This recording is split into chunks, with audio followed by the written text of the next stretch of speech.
La subordinación en la etapa neoliberal. El México neoliberalmente subsumido. Sección 6. Esta es una obra del maestro Héctor Alejandro Mora Gallardo. La pira increíble. La lógica incluida en la realización de los fenómenos físico-químicos vuelve en cenizas la versión de la PGR. El fuego con las altas temperaturas requeridas son de tan elevado grado que tornan inverosímil lo expuesto ante la opinión pública por el procurador.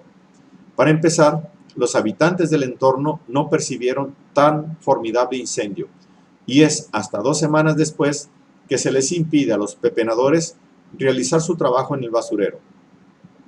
De haberse dado tan prodigiosa ignición, sus efectos se debieron sentir a kilómetros muchos a la redonda, y su huella dejaría una marca perdurable fácilmente identificable por expertos.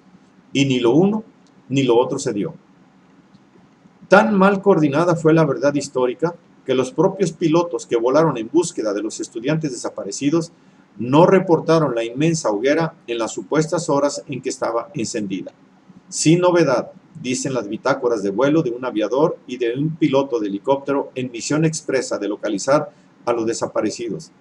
La pira que no se vio ni desde el aire. Proceso número 1990. Científicamente imposible. Así es como califican científicos de la UNAM la versión manida de Caram. Para quemar 43 cuerpos se habrían requerido de 33 toneladas de troncos o 995 llantas, las cuales hubieran dejado como residuos 2.5 toneladas de alambre de acero, residuos no presentes en el basurero. La temperatura requerida debió de ser de 1500 grados, lo que hubiera provocado una columna de humo visible a varios kilómetros a la redonda, percibible tanto desde tierra como desde el aire, y nadie vio nada. ¿Tons qué, Murillo? ¿No calcularon el tamaño del embuste? De elemental deducción, Mr. Watson, ¿qué tamaño embuste requeriría de un basurero convertido en un infierno en el que la papota caliente de inmenso tamaño se pudiera asar para podérsela tragar? En una casualidad causada, los únicos restos de los 43 desaparecidos solo aparece como por arte de magia el de Alexander Mora. Contradicción ad absurdum. A una temperatura mayor, a 300 grados centígrados, el colágeno que contiene el ADN se pierde. De cierto que los restos pertenecientes al supuesto occiso, ello haría sospechar que la PGR controlase los otros 42 cadáveres. Los peritos argentinos no avalan ninguna de las pruebas presentadas por los de la Procuraduría y sí las cuestionan, pues todo parece un montaje encubridor. Los expertos involucrados en el caso concluyen, a falta de certeza científica en el móvil presentado por la PGR, la explicación no procede. Por consiguiente, no hay prueba alguna concluyente de que en el basurero de Cocula hayan desaparecido los restos de los 43 estudiantes. Las investigaciones independientes, los testimonios de los sobrevivientes y el análisis de la propia versión oficial desmienten los encubrimientos, comprobándose que policías federales y miembros del ejército se unieron a los agentes municipales haciendo uso de sus armas, incluso el gas lacrimógeno empleado para bajar a los estudiantes de los vehículos cuyos envases fueron encontrados. No son de uso de la policía municipal, pudiéndose afirmar que el ataque fue conocido en tiempo real por el gobierno federal, basándose en la descripción del estudiante sobreviviente Francisco Trinidad Chalma, puntualizando dicho estudiante que los federales de inmediato procedieron a recoger los casquillos para no dejar evidencias de los hechos. De igual manera, investigaciones periodísticas, que no judiciales, hacen saber contra la versión oficial que elementos del 27 Batallón de Infantería estuvieron presentes en la zona cuando todo pasó. Otro estudiante sobreviviente a la masacre, Omar García, sostiene que miembros del ejército secuestraron a algunos de sus compañeros y les insinuaron que los iban a desaparecer. No den nombres falsos, pues con ellos nunca los van a identificar. Testimonio corroborado por otro compañero de infortunio, Luis Pérez Martínez. Policías municipales les cerraron el paso, pero fueron policías federales quienes les dispararon. Proceso número 1990. A decir del propio Omar García, el gobierno no nos puede engañar. Procede el encubrir y dejar que pase el tiempo, culminando la impunidad. Un caso más, entre otros, en el proceso de descomposición flagrante que afecta a este país convulsionado por el mal gobierno neoliberal. Los reporteros de la revista Proceso dan cuenta de la inocultable participación militar en el crimen, indagando en los propios informes presentados por los militares del 27 Batallón ante el Ministerio Público de Iguala y la misma PGR, reportes de que se recogieron casquillos calibre 7.62 propios de fusiles G3, de particular empleo de soldados y no policías municipales. Dan cuenta de ello, acorde con las inspecciones realizadas por la Procuraduría General de Justicia de Guerrero, PGJG. Pues el caso de que el ejército no llamó a la PGJG sino 1 hora y 40 minutos después del ataque, encontrando las evidencias de los casquillos. Los informes presentados ante autoridades judiciales demuestran que miembros del ejército vigilaron el accionar de los estudiantes e incluso fueron por ellos al hospital en que ingresaron algunos de los heridos. Nada más contundente que un otro testimonio del normalista presente en el acontecimiento para corroborarlo. Omar García lo dijo: el ejército llegó rápidamente, entró, cortaron cartucho a modo de que iban, no sé, contra delincuentes. Nos acusó de que estábamos allanando morada, que nos iban a llevar a todos. Narró cómo lo obligaron a quitarse la camisa. Revisaron si traía armas, les tomaron fotografías y les pidieron sus nombres. Es entonces cuando se les insinúa que los iban a desaparecer.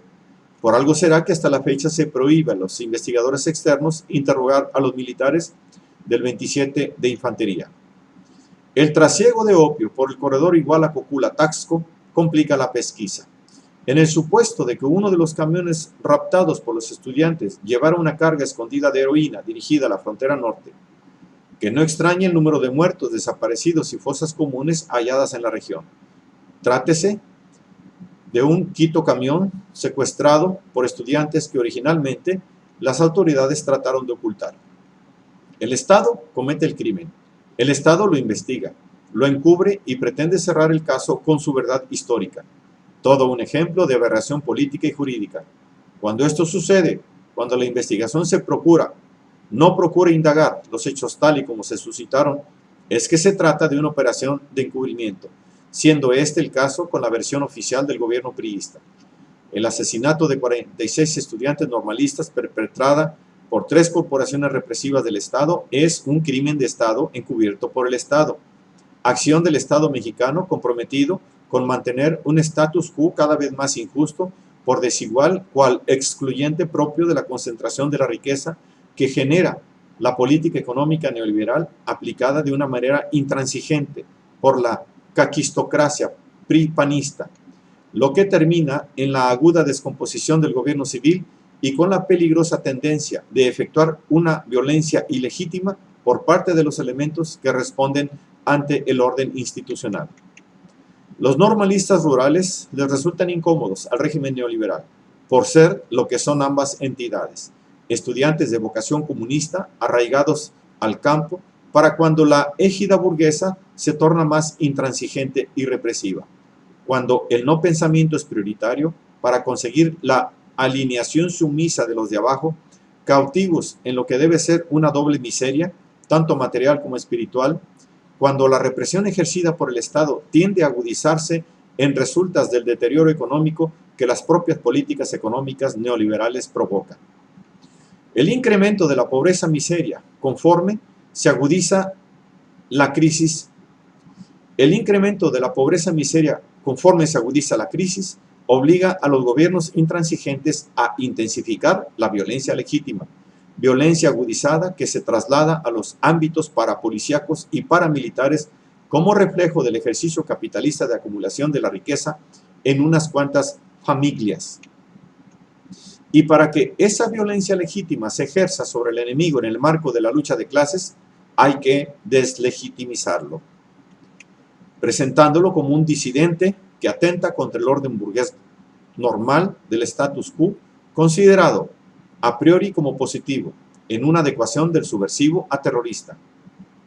Cuando la acumulación final de capital procede, tiene que ver fundamentalmente con la reconversión del modelo de concentración del capital monopólico y la imposición de políticas de transformación del aparato productivo acorde con la nueva división internacional del trabajo, con un modelo que implica altísimas cotas de desocupación, pérdida del valor del trabajo, desaparición de la pequeña y mediana empresa industrial y agraria, y con la imposición de todo un paquete de contrarreformas neoliberales que incluye la apropiación de la tierra mediante el despojo, por grandes latifundistas y corporaciones nacionales y transnacionales que profundizarán el saqueo de los recursos geoestratégicos, en particular los energéticos y biodiversos. El terror de Estado se hace presente para garantizar tal acumulación en perjuicio de lo que aún retienen los propietarios comunes, dispuesto a mermar su resistencia, condenándola a priori como ilegítima, en un ejercicio de corrimiento hacia la derecha que la burguesía monopólica patenta como orden extremo causado por sus excesos de apropiación y explotación, considerando cualquier oposición a su hegemonía como un atentado al legítimo Estado de Derecho, sí, burgués, solapante cada vez más de la concentración que marcha de manera paralela a la descomposición social. Considerando a los propietarios del campo como potenciales transgresores de la ley, así criminales equiparables a los terroristas y narcotraficantes, oponiéndose al orden establecido entregado al gran capital, al que como tal impone el orden y legitima la guerra de clases que los ricos ejercen contra los por ellos desposeídos y así empobrecidos, cuando el derecho burgués es cada vez más un derecho torcido. El modus operandi empleado por el Estado en Iguala se conduce por la línea de los antecedentes del terror extremo patentado por los nazis y con su ya histórico proceder a lo decreto de noche y niebla, procurado con la intención de eliminar al incómodo opositor civil a su barbarie, no solo asesinándolo, sino desapareciéndolo, sin dejar rastro para propagar el miedo y la desesperación extensible a los deudos y al resto de la población, generando el efecto aterrorizante que el mariscal Wilhelm Keitel explicitó, consiguiéndose con ello que ni los muertos ni los vivos descansen en paz en la angustia de un limbo de oscuridad y neblina. Los yanquis en Vietnam, con la operación Ojo Negro, efectuada por los escuadrones de boinas verdes, ejecutaron misiones clandestinas de franco accionar terrorista, procurando quedasen en la clandestinidad. Después vendrían la Mano Blanca en Guatemala, el Comando Casa Tupamaros en Uruguay, la AAA Argentina, la Brigada Blanca en México y muchos más. Métodos: cartas, llamadas telefónicas anónimas, la detención, desaparición forzada, la tortura, el tiro en la nuca o en la sien, como la bala en octubre de 2001, un militar disparó para dar muerte a la luchadora humanitaria Digna Ochoa. El propósito evidente de culpar en tan calamitosos sucesos a los cuadros inferiores de los 3 niveles de gobierno, que vienen a ser la policía municipal, relacionada con una banda de narcotraficantes, sin involucrar a los superiores, queda exhibido en el hecho de que ninguno de los comandantes que ordenaron los dispositivos de seguridad de esa noche fuesen aprendidos, ni siquiera de la corporación municipal, lo que corrobora el afán de eximir al alto mando. Pareciera que los elementos inferiores de los aparatos represivos del Estado actuaran por cuenta propia en un acto ilícito de dimensiones genocidas. Supuesto accionar independiente que obviamente es falso. No se asesinan a 6 personas y se desaparecen a otras 43, considerados subversivos al orden burgués, sin que autoridades civiles y militares de primer nivel intervengan dando las órdenes. Tal es la contraargumentación categórica que anula la presunción de verdad en el parte oficial. Los subordinados ejecutores materiales del homicidio no pudieron actuar por sí solos, acorde con el más elemental proceder instituido en los aparatos militar-policíacos. Y si tal fuese el caso, presto serían exhibidos y castigados por sus superiores. Cuando que tenemos que las autoridades federales proceden en sus indagaciones realizando todo lo contrario, acusando falsamente, aplicando tortura a los para ellos responsables absolutos de la masacre y desaparición, lo que descubre la acción encubierta de los elementos superiores inmiscuidos en el caso, como lo que son la jerarquía, que ordena el desempeño de los subordinados que tan solo obedecen órdenes y no actúan por cuenta propia. De ser así, y más en un caso grave, la indisciplina se suele castigar severamente. Acorde con un patrón establecido en los casos de cobertura de un crimen de Estado, las diversas instancias evidencian en su proceder el encubrimiento al accionar de una manera deficiente, tal y como operaron los agentes del Ministerio Público, actuando con negligencia e irresponsabilidad. No investigan para aclarar los hechos delictivos, sino para, en una palabra contundente que califica con precisión su desempeño, encubrirlos. Tal proceder delata al autor intelectual del crimen.